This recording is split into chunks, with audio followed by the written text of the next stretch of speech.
बिस्मिल्लाहिर्रहमानिर्रहीम। अस्सलामु अलैकुम। आज मैं सबसे पहले एक टेनिस प्लेयर का जिक्र करना चाहता हूँ। उसका नाम है आर्थर एश। आर्थर एश 1971 में दुनिया का बेस्ट टेनिस प्लेयर डिक्लेयर किया गया। इससे पहले वो तमाम तर जो इंटरनेशनल इवेंट्स होते हैं सारे के सारे जीत चुका था। उसमें विंबलडन टेनिस होती है, French open, Davis cup, Australian open, US open, ये 5-6 इवेंट्स हैं टेनिस के जो मुख्तलिफ कंट्रीज़ में खेले जाते हैं। और आर्थर एश इन सब को विन कर चुका था और 1975 में he was declared the best tennis player of the world. उसके बाद जस्ट 1983 में इसको हार्ट सर्जरी इसकी हुई और बदकिस्मती से हार्ट सर्जरी तो ये सरवाइव कर जाता, लेकिन इसको HIV इन्फेक्टेड जो है ब्लड लगाया गया जो गलती से लग गया। उसके बाद इसको एड्स की बीमारी हो गई और 1983 से 1993 तक 10 साल ये ज़िंदा रहा, लेकिन बहुत ही बुरी हालत में। अब असल बात यहाँ से शुरू होती है कि यहाँ इसके कई मद्दाओं ने इसको ख़त लिखे जो कि इसको तसल्ली दे रहे थे। एक लड़के ने एक ख़त लिखा और उस ख़त में लिखा था कि आर्थर एश, करोड़ों की आबादी में वो आप ही क्यों थे जो इतना कुछ जीतने के बाद जो है आपको ये मूजी बीमारी हुई। तो आर्थर एश ने जो जवाब दिया वो डेविस कप की डेविस जो स्टेडियम है उसकी एक तख्ती पे लिख दिया गया और बड़ा तारीख़ी जवाब है।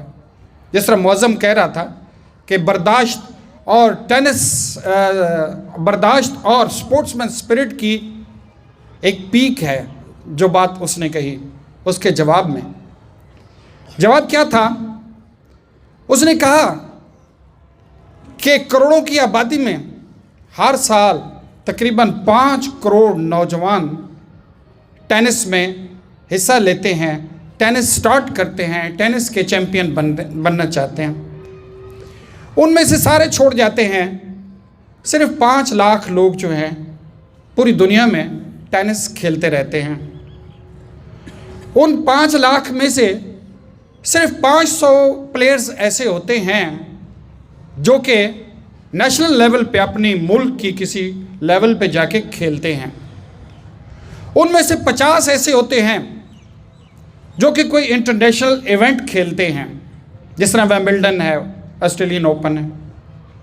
उन 50 में से 4 प्लेयर जो है सेमीफाइनल में पहुंचते हैं और उसमें से 2 जो है फाइनल में पहुंचते हैं और 1 जो है प्लेयर फाइनल जीतता है।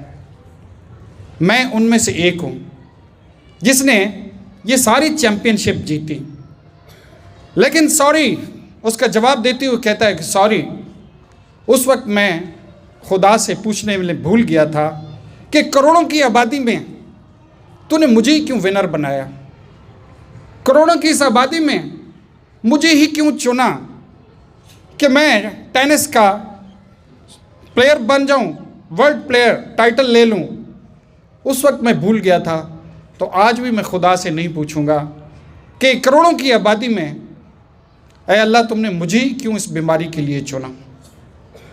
ये एक स्पोर्ट्समैन स्पिरिट की पीक है कि बर्दाश्त है।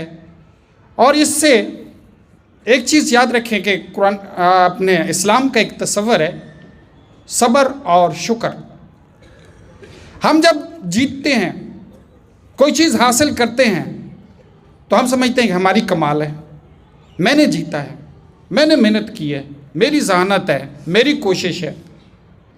और जब कोई चीज़ हारते हैं, जब कोई चीज़ खो देते हैं, जब कोई चीज़ गंवा देते हैं, तो फिर सारा इल्ज़ाम अल्लाह पे लगा देते हैं कि अल्लाह ने ही किया है। हालांकि ये दोनों चीज़ें अल्लाह की तरफ से हैं। इसलिए इस्लाम में एक वाज़ेह तस्वर है शुक्र। जो कुछ है उसको शुक्र अदा करो। शुक्र के पीछे एक फ़लसफ़ा है कि जो कुछ मैंने हासिल किया है वो अल्लाह की तरफ से है, इसलिए उसका शुक्र अदा करता हूँ। चाहे मुझे खाने के लिए मिला है तो मैं अल्लाह का शुक्र अदा करता हूँ। चाहे मुझे पहनने के लिए मिला है, चाहे मुझे ज़िंदगी मिली है, चाहे मुझे तंदुरुस्ती मिली है, चाहे मुझे मौके मिले हैं, इसमें मेरा कोई कमाल नहीं, ये अल्लाह ने मुझे दिया है, उसका मैं शुक्र अदा करता हूँ। और जब कुछ छिन जाए तो ये चीखना ना शुरू कर दे कि ये मेरा था, कौन ले गया है। जब कुछ गवा दे तो फिर ये नहीं है कि रोना शुरू कर दे और शिकवा शुरू कर दे और अल्लाह पे शिकायतें शुरू कर दे, क्यों छिन गया है। फिर इस्लाम का फ़लसफ़ा है कि सब्र, उसमें अल्लाह की रज़ा पे सब्र करना चाहिए।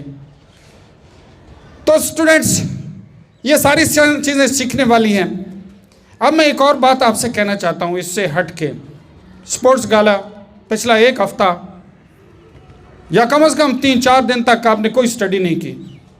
अब जो है स्टूडेंट्स एक चीज़ साबित करें ताकि हम इंकरेजमेंट हमें मिले कि हम स्टूडेंट्स को अगर कोई इस किस्म का टाइम देते हैं तो स्टूडेंट्स उसका हमें रिटर्न देते हैं। अब विंटर वेकेशन में तकरीबन 20 दिन बाकी हैं, 24-25 तक विंटर वेकेशन हो जाएगी और 5 तारीख आज हो गई है। सुन रहे हैं ना, बड़ा खुश हो रहे हैं विंटर वेकेशन। मैं कोई और बात कहना चाहता हूँ, ये 20 दिन है आपके पास, 20 डेज। स्टूडेंट्स अब जो है 20 दिन में आप साबित करें कि वाकई कि आप पूरी इन्हेमाक से आप सूर्य ऑब्जर्व होके best of the best study करके दिखाएं और पता चले कि जिस तरह 6-7 की रिवीजन हो रही है, आपकी तो रिवीजन है, फर्स्ट टर्म और सेकंड टर्म का सिलेबस जो है आपने रिवाइज करके एग्ज़ाम देना है, तो टेक द लीड और साबित करें कि वाकई अगर आप हमें इस किस्म के मौके देते हैं तो फिर हम पढ़ाई में भी पीछे नहीं रहेंगे, हम जो है करके दिखाएंगे। और हमें इस किस्म के मौके बेशक हर महीने दें, हर दूसरे महीने में दें, उसके बाद हम साबित करेंगे कि हम रिटर्न करेंगे कि हम जो है अगले 20 दिन 1 महीना जो भी है हम टिका के स्टडी करेंगे। तो बेहतरीन स्टडी करें। 9 जूनियर आपके 2-2 चैप्टर हैं, बेहतरीन रिजल्ट दें। आपका जब भी अब नेक्स्ट एग्ज़ाम है, give the best of the best results और अपनी इस सिलेबस को बेहतरीन अंदाज में ख़त्म करें। 9 सीनियर 10 अपने अपने टारगेट्स को पूरा करो ताकि बेटे हमें इंकरेजमेंट मिले। फिर आप कहें कि ठीक है हमने देखे रिजल्ट दिखाया है, अब आप एक और हमारे लिए कोई फंक्शन अरेंज करें। 2 दिन के लिए हमें छुट्टी चाहिए, छुट्टी नहीं चाहिए, यहाँ पे कोई फंक्शन कराते हैं ताकि आप जो है फ्रेश हो जाएं और हमें अच्छे से अच्छे रिजल्ट देते जाएं।